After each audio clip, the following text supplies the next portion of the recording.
হোক। দুই, গণভোটের মাধ্যমে সাংবিধানিক ও প্রাতিষ্ঠানিক সংস্কারের যে প্রস্তাব সমূহ জনগণের সরাসরি অনুমোদন লাভ করেছে সেগুলো অবিলম্বে বাস্তবায়নের জন্য সংবিধান সংস্কার পরিষদ এবং ক্ষেত্রমতো জাতীয় সংসদে প্রয়োজনীয় প্রক্রিয়া সম্পন্ন করা হোক।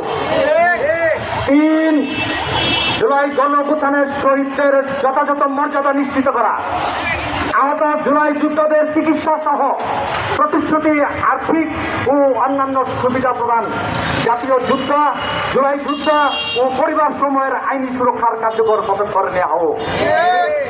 চার, জুলাই সনদ 2025 এবং জুলাই যুদ্ধ ও শহীদ পরিবার বিষয়ক পদক্ষেপ বাস্তবায়ন অগ্রগতি নিয়মিত প্রতিবেদন জাতির সামনে প্রকাশ করা হোক।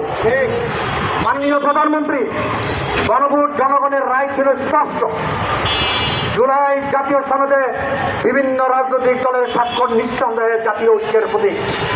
এখন সে অনুযায়ী বাস্তবায়নের কার্যকর পদক্ষেপ গ্রহণ করাই হবে সেই ঐক্যমতের প্রতি উপযুক্ত সম্মান প্রদর্শন।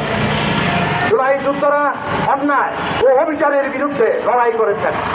শহীদ পরিবারের সদস্যগণ সরকার তথা রাষ্ট্রের কাছে কোনো দয়া দাক্ষিণ্য চান না। তারা নিজেদের সন্তানের জীবনের বিনিময়ে কেবল জুলাই অভ্যুত্থানের আকাঙ্ক্ষার পরিপূর্ণ বাস্তবায়ন চান। রাষ্ট্র ব্যবস্থার সুস্পষ্ট পরিবর্তন ও সংস্কার চান। মাননীয় প্রধানমন্ত্রী, জুলাই শহীদদের আত্মত্যাগ কেবল ইতিহাসের বইয়ে সীমাবদ্ধ না থেকে বরং রাষ্ট্রের নীতি, আইন ও কার্যক্রমে প্রতিফলিত হোক, এটাই সকলের প্রত্যাশা।